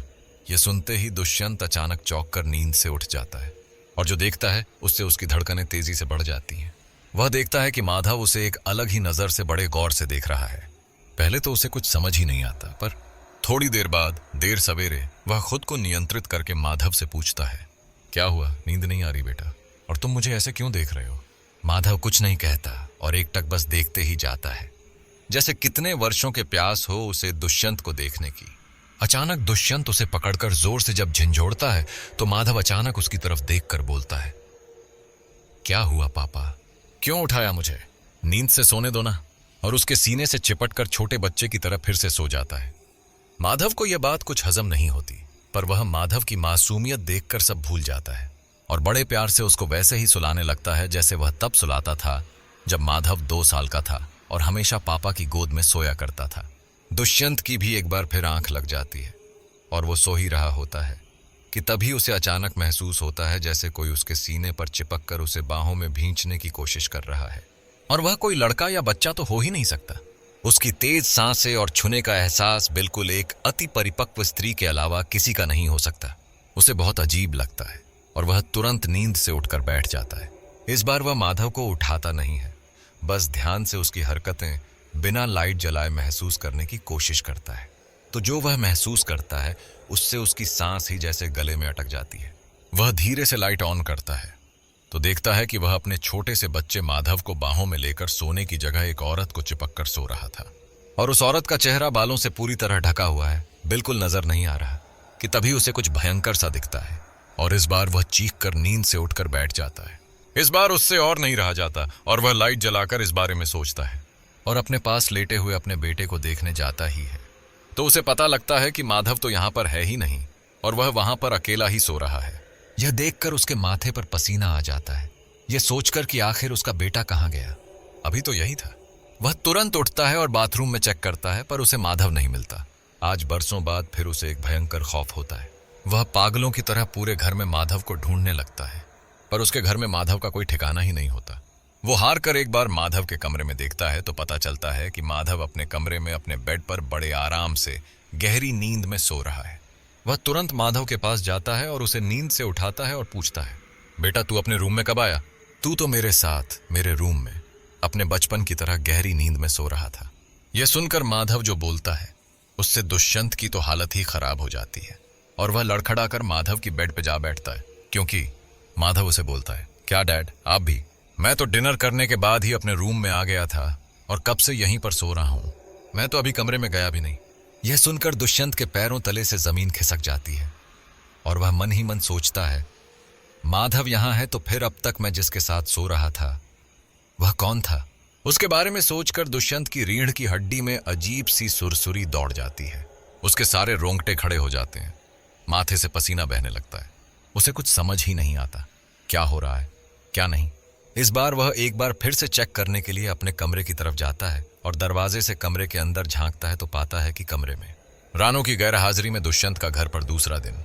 दुष्यंत तुरंत अपने कमरे के दरवाजे से कमरे के अंदर झांकता है तो वह यह देखकर हैरान रह जाता है कि उसका कमरा तो खाली पड़ा है, वहां पर कोई भी नहीं है।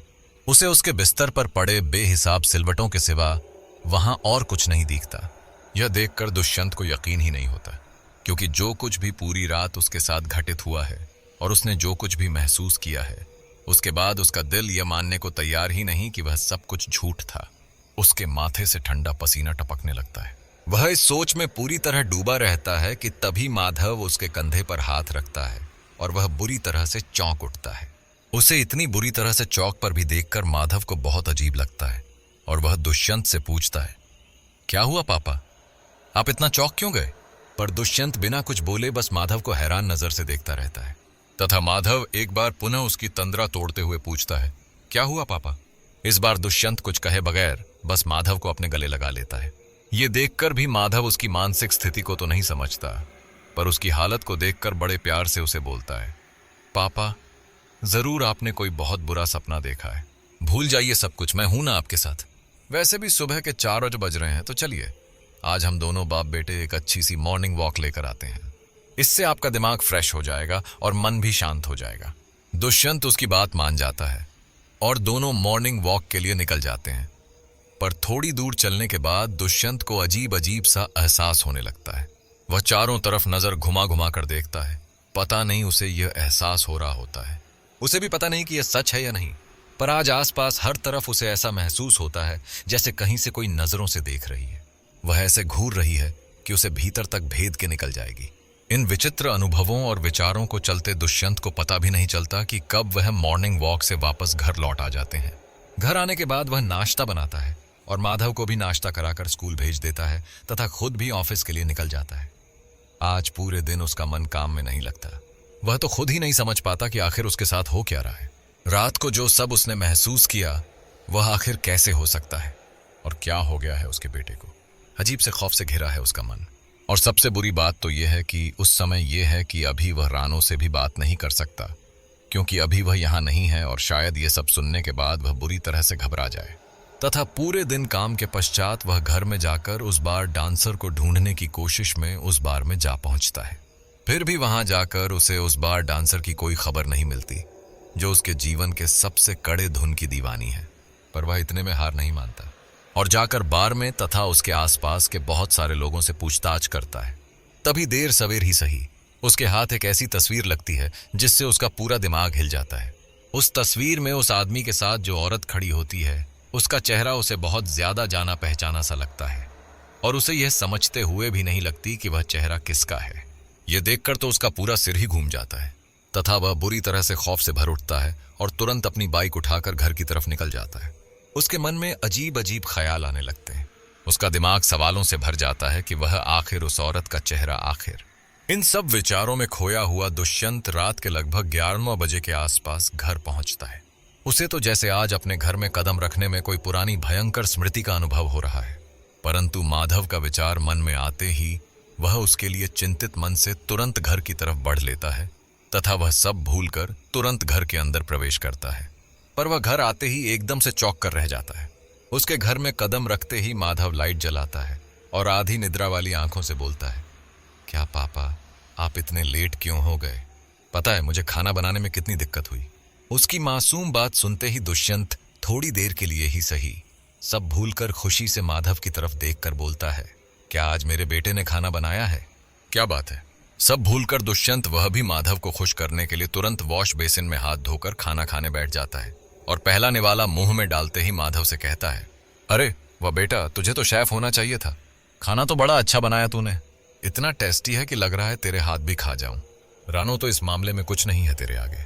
ये सुनते ही माधव के चेहरे के अचानक भाव बदल जाते हैं और वह खुशी से झूमता हुआ बड़ी ही अजीब और विचित्र भाव से बोलता है, आप खाइए तो हुजूर, पहले खाना खत्म कीजिए, फिर आपके लिए दुनिया की सबसे लेडीज चीज आपका इंतजार कर रही है। इधर दुष्यंत बिना उसकी तरफ ध्यान दिए हुए बोलता है, अच्छा जी, ये बात है, और वह लजीज चीज है क्या? यह सुनते ही माधव ने सामने पड़े खूबसूरत से कपड़े को एक खाने की तस्करी के ऊपर से उठाया। उस कपड़े के नीचे एक पानदान रखा होता है जिसमें बहुत सारे खुशबूदार बनारसी पान सजाए हुए होते हैं।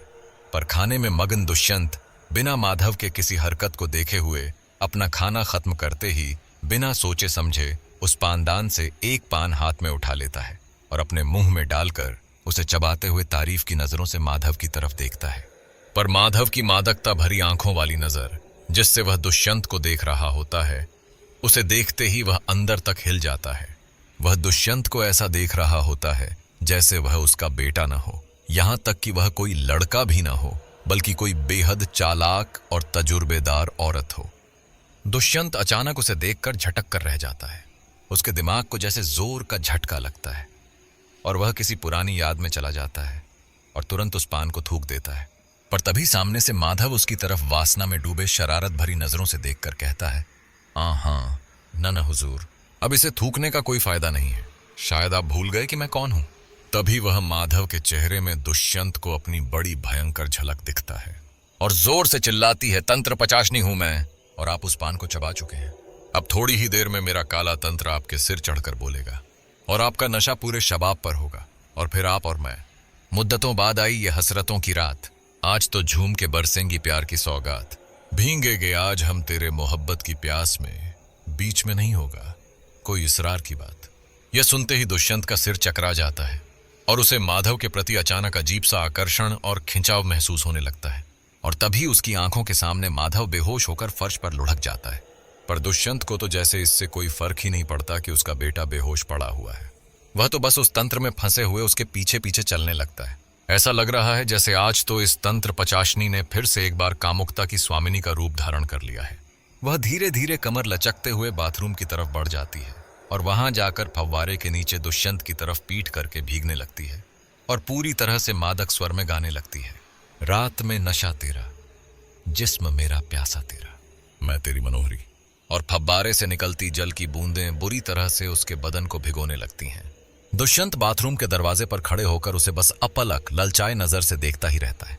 कंधे तक लहराते भीगे बाल और उनसे टपकते हुए पानी की बौछारें जो उसके बालों से होते हुए उसके गोरे चमकते कमर पर जाकर लुढ़कते हुए उसके घाघरे में लुढ़क जाती हैं। उसकी वो लाल रंग की तंग चोली और उससे उभरी हुई उसकी वो बेमेल काया जिससे वह चोली चिपकी हुई है। दुष्यंत तो बस उसके कशिश को अपनी आंखों में बसाकर उसकी तरफ और आगे बढ़ने लगता है। तभी मधुला उसकी तरफ अचानक मुड़ती है। उफ! वो काजल से भरी कजरारी आंखों का नशा जो नजरों से न जाने कितनी ही बातें कह जाती हैं। तभी वह अपनी सुर्ख लाल अधरों को शरारती अदाओं से अपने दांतों से काट लेती है। यह देखकर दुष्यंत खुद पर काबू नहीं कर पाता और तुरंत वहां जाकर उसे अपनी बाहों में उठा लेता है और उसे अपने कमरे में लेकर चला जाता है। पर जब वह अपने कमरे में कदम रखता है तो आज उसका कमरा कुछ अजीब सी मादकता के साथ भरा हुआ है। हर तरफ कमरे में मोमबत्तियों से जगमगा रही है और गुलाब की पंखुड़ी हर तरफ बिखरी हुई है। चारों तरफ मोगरे के इत्र की खुशबू है। तभी मधुला अपनी बाहें फैलाकर दुष्यंत को अपने बाहों में आने का इशारा करती है। यह देखकर दुष्यंत उसके बाहों में समा जाता है।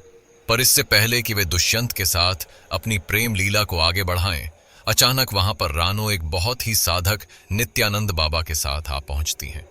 नित्यानंद बाबा आते ही बिना कुछ कहे माता महाकाली के उग्र मंत्र का प्रचंड जाप करने लग जाते हैं और उस जाप के तेज से मधुला तुरंत अपने असली स्वरूप में आ जाती है तथा उसका शरीर तुरंत दुष्यंत के शरीर से एक झटके में अलग हो जाता है।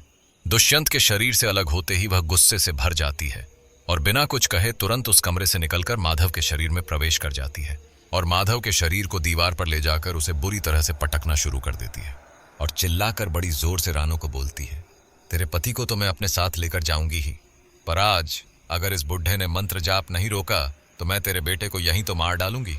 यह कहकर वह माधव के सिर को बेसिन पर ले जाकर टकरा देती है और जोर जोर से चिल्लाती है, मंत्र जाप बंद कर, मैंने कहा। इधर रानो माधव की हालत देखकर जोर जोर से चिल्लाने लगती है। माधव की हालत इतनी खराब हो जाती है कि हालत को समझते हुए बाबा नित्यानंद स्वयं ही मंत्र जाप बंद कर देते हैं। तभी माधव का शरीर धरती पर आकर धड़ाम से गिरता है और रानो दौड़कर उसके पास पहुंचती है और जोर जोर से रोने लगती है। उसके पूरे शरीर पर काटने फटने से बहुत खून निकलने लगता है और आंखों के नीचे काले गड्ढे पड़ जाते हैं। उसकी हालत ऐसी हो जाती है जैसे न जाने कितने दिनों से बीमार हो या उसके साथ कितना बड़ा हादसा हुआ हो। जब नित्यानंद बाबा माधव को संभालने में व्यस्त होते हैं तभी मधुला एक बार पुनः दुष्यंत के कमरे में चली जाती है और एक जोरदार आवाज के साथ दरवाजा अंदर से बंद हो जाता है। तब वह जोर से हंसती है और बोलती है, आज मुझे दुष्यंत को पाने से कोई नहीं रोक सकता, चाहे जितना जोर लगा लो, मैं इसे यहां से लेकर जाकर ही रहूंगी। ये सुनकर रानू गुस्से से भर उठती है। एक तरफ उसका मासूम सा बेटा जो कुछ जानता तक नहीं वह इस हालत में निढाल पड़ा हुआ है और दूसरी तरफ उसके पति के साथ काम कीड़ा में व्यस्त है। यह सोचकर वह भयंकर स्वर में गरजती है। वह ऐसे चिल्लाती है जैसे आज स्वयं उसके अंदर महाकाली की शक्ति प्रवेश कर गई हो और कहती है, नाश कर दूंगी मैं तेरा और तेरे सारे काले तंत्र का। यह एक पतिव्रता स्त्री की कसम है। पर तभी नित्यानंद बाबा आकर रानो को बोलते हैं, शांत हो जाओ पुत्री, यह समय कहने का नहीं कर दिखाने का है, चलो हमारे साथ। वो दोनों तुरंत माधव को सहारा देकर उठाते हैं। सबसे पहले उसे अपने किसी भरोसेमंद रिश्तेदार के घर छोड़ देते हैं और उसके बाद शुरू होता है एक काले तंत्र के जंगल का सफर। नित्यानंद बाबा रानो को उसी जंगल में ले जाते हैं जहां से यह घटना शुरू हुई थी। वहीं काली पिचाशिक शक्तियों का जंगल जहां से मधुला को काली शक्तियां प्राप्त हुई थीं। परंतु ऐसे भयंकर काली योनि से परिपूर्ण जंगल का मुहाना शुरू होते ही घटती है भयंकर घटना, जिसे देखकर रानो और बाबा नित्यानंद उस घनघोर वीरान वन में अपना पहला कदम रखते ही हैं कि एक भयंकर स्त्री की चीख से पूरी वादियां गूंज उठती हैं। उस सुनसान भयंकर पिचाशिक वन में ऐसी खौफनाक चीख सुनकर रानो बुरी तरह से डर जाती है और वह चीखने ही वाली होती है कि स्वामी जी उसके मुंह पर अपना हाथ रखकर उसे रोक देते हैं और कहते हैं, शांत रहो पुत्री। यह एक भयंकर पिशाचिक शक्तियों से पूर्ण आरण्य है। यहाँ ये सब होता ही रहता है। यदि तुम्हें अपने कार्य सिद्धि करनी है तो प्रचंड धैर्य रखना होगा, अन्यथा इन्हें पता चल जाएगा कि हम यहाँ आए हैं तो ये एक साथ हम पर हमला बोल देंगे और फिर हमारा बचना मुश्किल ही नहीं नामुमकिन हो जाएगा। डरो नहीं, हमने तुम्हारी चारों तरफ प्रचंड सुरक्षा घेरा बनाया है, इसलिए स्वयं को नियंत्रित करो और जितना हो सके जल्दी अपने कार्य सिद्ध करके यहाँ से निकलने का प्रबंध करो। बाबा जी की बात सुनकर रानो शांत होने की बहुत कोशिश करती है और आगे बढ़ने लगती है, पर उस दिल दहला देने वाली भयंकर चीख से वह इतनी हद तक डर जाती है कि उसके पांव तक आगे बढ़ने को भी राजी नहीं है। तथा दूसरी बात, इस खौफनाक पिशाचिक वन के भीतर का नजारा है ही इतना भयावह कि उसकी सांसें धौंकने के सामान चल रही हैं। वह एक भयंकर वातावरण से रूबरू हो रही है जो आम मस्तिष्क के सोच से भी परे हो।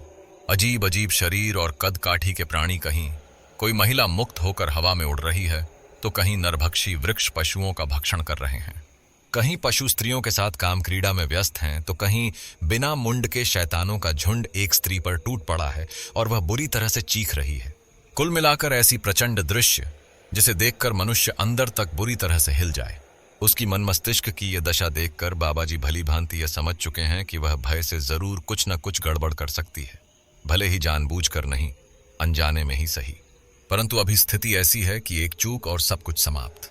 तथा बाबा उसका ध्यान बटाने के लिए और उसका मन गुस्से से मधुला के प्रति एकाग्र करने के लिए उससे इधर उधर की बातें पूछने लगते हैं, जिससे कि वह इतने क्रोध से भर जाए कि वह वातावरण देखकर भी उसे भय न लगे और वह अपने इस अत्यंत जटिल कार्य हेतु भी आतुर हो जाए। अक्सर ऐसा होता है कि जब व्यक्ति क्रोध में होता है तो वह पूर्ण रूप से अपने भय को भूल जाता है। यही उपाय स्वामी जी ने रानो के ऊपर भी आजमाया तथा उन्होंने पूछना आरंभ किया, अच्छा बेटी, यह बताओ कि तुम्हें पता कैसे चला कि यह मधुला की ही प्रेत है और यह आप लोगों का अनिष्ट करना चाहती है और इतने वर्षों के बाद वह लौट आई है। यह सुनते ही रानो मधुला के बारे में एक बार शुरू से सोचती है और क्रोध से भर उठती है और वह कहना शुरू करती है, जी बाबा, आज से 15 दिन पहले मैं अपने 15 वर्षीय बेटे माधव के कमरे की सफाई कर रही थी। माधव उस समय घर पर नहीं था, पर जब मैं हमेशा की तरह उसका कमरा साफ कर ही रही थी तभी अचानक वह घर आ गया और मुझे अपने कमरे में देखकर बुरी तरह से बौखला गया और तुरंत मुझे कमरे से जाने को कह दिया। उसकी ऐसी हरकत देखकर मैं भी अचंभित सी रह गई, क्योंकि आज तक मेरे बेटे ने कभी मेरे साथ ऐसा व्यवहार नहीं किया था। पर उस दिन तो वह जैसे क्रोध में कांप रहा था। उसके चेहरे पर मैंने अजीब से रहस्यमय भाव देखे। उसका चेहरा गुस्से से तमतमाकर लाल हो चुका था। मुझे उसकी हरकत देखकर बहुत ही अजीब लगा। मैं तो उसके कमरे से आने के बाद भी बहुत समय तक उसके बारे में ही सोचती रही। मुझे अंदर ही अंदर से ऐसा अनुभव हो रहा था कि जरूर कुछ ना कुछ गड़बड़ है। माधव की हरकतें थोड़ी अलग लग रही थीं, क्योंकि जैसा कि मैं आपको पहले ही बता चुकी हूं कि पहले भी उस तंत्र पिशाचिनी में हमारा बहुत कुछ बिगड़ा था, तो उस हादसे के बाद मेरा मन किसी भी छोटी सी चीज को लेकर भी बहुत ज्यादा संजीदा हो जाता है। खैर, जैसे तैसे मैं उस बात को भूलकर अपने कार्य में फिर से व्यस्त हो गई। पर उस दिन से 2 दिन के पश्चात मैंने माधव को मेरे और दुष्यंत के विवाह का एल्बम देखते हुए देखा। मैंने उसे बिना जताए उस पर नजर रखना शुरू किया, क्योंकि वह कुछ ऐसी हरकतें कर रहा था जो उसने आज से पहले कभी नहीं की थीं। तथा उसके कमरे से जाने के तुरंत बाद मैंने जाकर अपनी शादी का एल्बम देखा कि आखिर वह इतने ध्यान से क्या देख रहा था। पर वहां जो मैंने देखा वह देखकर मेरा हृदय कांप उठा। उस एल्बम में अब दुष्यंत के हर फोटो पर लाल होठों के निशान थे और मेरे फोटो के ऊपर बुरी तरह से क्रॉस करके काटा गया था। यह देखकर तो मेरे हाथ पांव ही फूल गए और अब मुझे यह यकीन हो रहा था कि हो ना हो यह वही नाचने वाली वेश्या मधुला की ही प्रेत है। पर मैं पूर्ण रूप से आश्वस्त तब हुई जब एक दिन माधव की गैर मौजूदगी में मैंने फिर उसके कमरे की तलाशी ली, तो मैंने वहां पाया कि उसके कमरे में एक अजीब से बार शराब खाने का निमंत्रण पत्र है और उस पर एक बहुत ही मादक और अश्लील कन्या की फोटो चिपकी हुई है। यह देखकर तो मेरे होश उड़ गए कि उसकी शक्ल हूबहू माधव जैसी थी। अब मैं और सचेत हो गई और उसे बिना जताए उसके आने जाने की खबर रखने लगी। मैंने इसी बीच यह भी ध्यान दिया कि हर रात जब हम सब सो जाते हैं तो माधव चुपके से खिड़की के रास्ते घर से बाहर निकलता है और लगभग 2 बजे या उसके बाद ही लौटता है। अब मुझे पता चल चुका था कि यह समय गुस्सा करके वातावरण को बिगाड़ने का नहीं, अपितु सोच समझकर काम करने का है। इसी सोच के चलते एक दिन मैं बाजार से सामान लेकर अपने घर को लौट रही थी तभी मुझे रास्ते में माधव के दोस्त राजन की माँ मिली। पर उस बेचारी की हालत बहुत ही खराब थी और मुझे देखकर तो वह बुरी तरह से जैसे रो सी उठी। जब मैंने उससे कारण पूछा तो उसने मुझे बताया कि राजन अब इतनी कम उम्र में ही गलत संगत में पड़ गया है और एक बार डांसर से उसके अवैध संबंध भी हैं। आजकल वह घर पर भी किसी की बात नहीं सुनता, पर न जाने क्यों उसका शरीर भी अब पहले से बहुत ज्यादा कमजोर हो गया है। आंखों के नीचे काले गड्ढे आ गए हैं। ऐसा लगता है कि जाने कितने वर्षों से बीमार है, पर पूछने पर कुछ भी नहीं बताता। कुछ समझ नहीं आ रहा कि क्या करूं क्या ना करूं। यह सुनकर तो मेरे होश ही उड़ गए। मन में अजीब अजीब विचार आ रहे थे। और उसी दिन मैंने देखा कि दुष्यंत के सो जाने के बाद माधव एक लड़की की तरह तैयार होकर बेहद ही मादक कपड़े पहनकर घर से बाहर निकला। यह देखकर मैं पूरी तरह से मामले को समझ गई। उस दिन मैं माता रानी के आगे हाथ जोड़कर बहुत रोई और चोरी छुपे माधव के आने का इंतजार करने लगी। अभी बैठे बैठे थकान से मेरी आंख लगने ही वाली थी कि रात के लगभग 2 बजे माधव चुपके से खिड़की के द्वारा अपने कमरे में प्रवेश करने लगा। आवाज पाते ही मैं भी तुरंत बंद दरवाजे के पीछे से यह सब देखने लगी। कमरे के अंदर आते ही जो हुआ वह पागल कर देने वाला दृश्य था। जी कर रहा था कि अपने ही हाथों से उसे मार डालूं। माधव के पीछे पीछे राजन भी उसके कमरे में आया। वे दोनों प्रचंड हवस के शिकार होकर अश्लील हरकतें करने लगे और जल्दी ही दोनों में काम क्रीड़ा आरंभ हो गई। यह देखकर तो मेरा दिल ही बैठ गया कि माधव अब पूरी तरह से एक अनुभवी महिला की तरह बेचारे राजन का इस्तेमाल कर रहा था। यह देखकर मैं रोते हुए वहां से चली गई। दूसरे दिन मैंने अपने सारे दोस्तों से किसी झूठे बहाने से एक ऐसे सिद्ध पुरुष का पता लगाने को कहा जो ऐसे मामलों में हमारी मदद कर सके। तभी मेरी एक सहेली सरला ने मुझे आपका पता दिया। पर इससे पहले कि मैं आप तक पहुंचने का कोई बहाना बनाती, दुष्यंत ने उस दिन माधव को वह भयंकर गाना गाते हुए सुन लिया और वह क्रोध से भर उठे।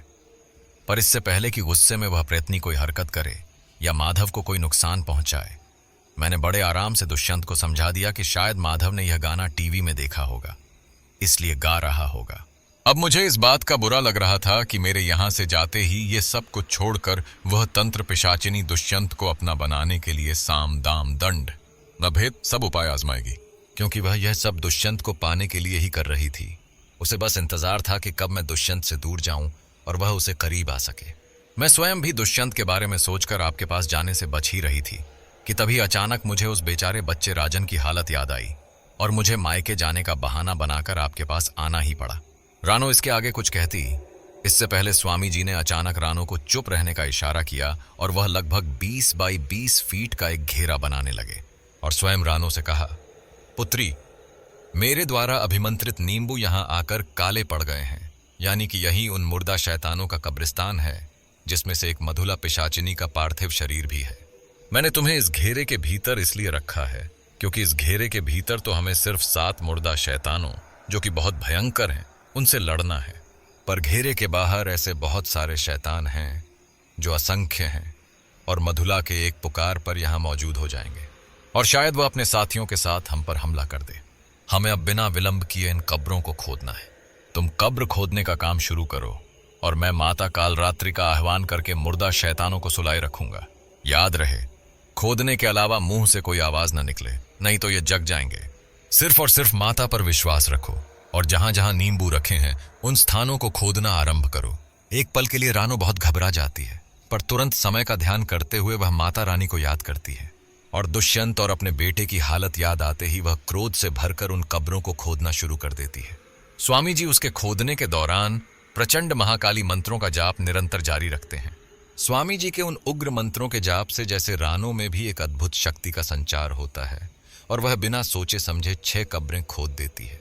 पर जब उसे उन 6 कब्रों में सिर्फ उन भयंकर शैतान मुर्दों के शरीर के अलावा कुछ नहीं मिलता, तो यह देखकर रानो निराश होकर स्वामी जी की तरफ देखती है, पर वह उन्हें इशारे से आगे खोदने को कहते हैं और तभी रानो 7वीं कब्र खोदने लगती है। वह खोदना आरंभ ही करती है कि तभी जंगल में एक भयंकर जंतु की चीख से पूरा जंगल थर्रा उठता है। यह सुनते ही स्वामी जी रानो की तरफ देखकर बोलते हैं, जल्दी से जल्दी खोदो पुत्री, वह आ रही है। यह सुनकर रानो अपनी पूरी कोशिश करती है, पर इतने में मधुला अपने साथ दुष्यंत और माधव को लेकर वहां पहुंच जाती है और रानो तथा स्वामी जी को अपने शरीर के पास देखकर वह दुष्यंत और माधव को उस भयंकर जंगल में बहुत ही बुरी तरह से जमीन और पेड़ों पर पटकने लगती है। तभी वह कब्र पूरी तरह से खुद चुकी होती है। रानो देखती है कि एक मुर्दा शैतान एक स्त्री के शरीर को अपनी बाहों में दबाए सोया हुआ है। उन दोनों के शरीरों में से मुर्दा भोजी जीव अंदर बाहर इधर उधर घूम रहे हैं। आंखों की पुतलियां पहले ही गायब हैं। शरीर में कहीं कहीं मांस है तो कहीं केवल हड्डियां बची हैं। दोनों शरीर पूर्णतः नग्न हैं और वह मुर्दा शैतान अब तक उस स्त्री के शरीर का उपयोग कर रहा है। पर इससे पहले कि रानो और स्वामी जी कुछ कर पाते, वह तंत्र पिशाचिनी मधुला अपने पूर्ण भयंकर रूप में प्रकट हो जाती है। झुर्रियों से भरा शरीर, आसमान की ओर उड़ते बाल, खोखली आंखें और विकराल रूप। वह प्रेत माधव को अपने लंबे बालों के फंदे में बांधकर पेड़ से लटका देती है और वह बुरी तरह से छटपटाने लगता है। यह देखकर रानो बुरी तरह से चिल्ला उठती है, माधव! और उसी क्षण उसके चिल्लाते ही घेरे के भीतर के सारे मुर्दे शैतान उठ खड़े होते हैं। अब माहौल इतना भयानक हो जाता है कि रानो और स्वामी जी की जान पर बन आती है। माधव वैसे ही पेड़ से लटका तड़प रहा है और दुष्यंत जमीन पर पड़ा ऐसा कराह रहा है जैसे उसकी अंतिम सांसें बची हों। उधर वे मुर्दा शैतान अब दोनों की ओर क्रोध में बढ़ने लगते हैं। तभी मधुला जोर जोर से हंसते हुए कहती है, अब देखना रानो, ये मुर्दा शैतान तेरी क्या हालत करेंगे। तू सोच भी नहीं सकती कि ये तुझे जीते जी तो क्या, मरने के बाद भी भोगते रहेंगे। मुझे हराना चाहती थी ना, मेरा राज जानकर दुष्यंत को मुझसे दूर करना चाहती थी। यह कहकर वह हवा में लटक कर अजीब अजीब करतब दिखाने लगती है, जैसे वह खुशी में कोई विकृत जश्न मना रही हो। सभी को अपनी मृत्यु अपनी आंखों के सामने दिख रही होती है। स्वामी जी को भी लगता है कि वह अकेले इतने सारे शैतानों से नहीं लड़ पाएंगे। वह लगातार मंत्र जाप करके उन्हें रोकने की कोशिश करते हैं, पर अब उनकी हालत भी बिगड़ती जा रही है। यह देखकर रानो को कोई मार्ग नहीं सूझता। वह हाथ जोड़कर जोर से चिल्लाती है, हे काल संहारिणी, हे मां काल रात्रि, क्या तेरे होते हुए भी मैं हार जाऊंगी? क्या तेरे रहते भी ये तंत्र पिशाचिनी और इन मुर्दा शैतानों के हाथों तेरे संतान का अंत हो जाएगा? इतना कहना ही था कि अचानक हवा की रफ्तार से एक काली परछाई उड़ती हुई वहां आती है और मधुला को एक जोरदार धक्का देकर घेरे के अंदर गिरा देती है। सभी मुर्दा शैतान जो अभी तक रानो और स्वामी जी को मारने के लिए आगे बढ़ रहे थे, मधुला को घेरे के अंदर गिरा हुआ देखकर लालायित नजरों से उसकी ओर देखने लगते हैं। फिर वे खुशी से पागल होकर रानो और स्वामी जी को छोड़कर मधुला की तरफ दौड़ते हैं और उसे चारों ओर से घेर लेते हैं। यह देखकर मधुला जोर जोर से चित्कार करने लगती है, पर तभी सातों मुर्दा शैतान एक साथ मिलकर उस पर टूट पड़ते हैं। वहां आरंभ होता है हवस और प्रतिशोध का एक भयंकर खेल। यह देखते ही स्वामी जी रानो को लेकर उस घेरे से बाहर निकल आते हैं। तभी वह उड़ती हुई काली परछाई जोर से गरजती है। हमने कहा था ना, अशुद्ध चरित्र वाली तंत्र पिशाचिनी। शुद्ध शरीर और पवित्र आस्था वाला मन इन शैतान मुर्दों के किसी काम का नहीं। इन्हें संतुष्ट करने के लिए अशुद्धता से परिपूर्ण तन और मन चाहिए, जो कि सिर्फ और सिर्फ तेरे पास है। इस स्त्री के पास नहीं, जिसके हृदय में देवी के प्रति असीम आस्था है और मन में अपने पति के बिना किसी और का कोई ख्याल तक नहीं आता, जिसने ऐसे हालात में भी अपने पति का साथ नहीं छोड़ा। यह सुनते ही वह घेरे के भीतर से आंसू बहाती हुई, तड़पती हुई अपनी आंखें ऊपर उठाकर उस साये की ओर देखती है, तो वह साया उसे देखकर मुस्कुराते हुए कहता है, क्या हुआ, पहचाना नहीं हमें, अपने गुरु को? हम हैं अजन्मा, तुम्हारे तंत्र गुरु, जिसकी तुमने स्वयं अपने हाथों से उसी के सिखाए तंत्र द्वारा हत्या की थी। सभी शैतान अपने अपने कृत्य में व्यस्त होते हैं कि तभी रानो अपने आंचल में बांधी हुई माचिस बाहर निकालती है और उस अभिमंत्रित घेरे में, जिसमें प्रचंड मात्रा में गंधक रखा होता है, जो माता काली के बीज मंत्र से अभिमंत्रित किया गया होता है, उसमें आग लगा देती है। इससे पहले कि वे शैतान कुछ समझ पाते या प्रतिक्रिया दे पाते, पूरे घेरे में एक भयंकर विस्फोट होता है और सब आग में स्वाहा होने लगते हैं। तभी घटती है एक अद्भुत घटना। अचानक उस अग्नि में माता कालरात्रि का विशाल मुख प्रकट होता है और वह एक भीषण हुंकार के साथ पूरे वन की नकारात्मक शक्तियों को अपनी श्वास अग्नि में खींचने लगती हैं। उस पवित्र अग्नि के साथ ही पावक होकर दाह हो जाती है। वह मुर्दे शैतानों की दुनिया, उनका हवस, और साथ ही दाह होता है उस अशुद्ध तंत्र पिशाचिनी का काला तंत्र, और वह स्वयं भी। अजन्मा अपनी आत्मा से किए गए पूर्व दुष्कृत्यों के प्रायश्चित हेतु अंतिम बार अपना तांत्रिक प्रयोग करता है और माधव तथा दुष्यंत को पूर्ववत स्वस्थ करके स्वयं की इच्छा से माता काली की उस उग्र प्रचंड अग्नि में कूद जाता है तथा अंततः दुष्यंत, रानो और माधव स्वामी जी के साथ खुशी खुशी माता का नाम लेकर अपने अपने गंतव्यों की ओर गमन करते हैं। तो दोस्तों, यह कहानी यहीं पर समाप्त होती है। आप लोगों को मेरी कहानी कैसी लगी मुझे कमेंट में जरूर बताइए।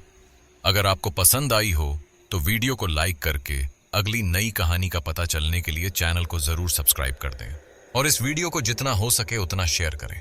तो मिलते हैं आपसे अगली वीडियो में। कहानी कैसी लगी जरूर बताना। धन्यवाद।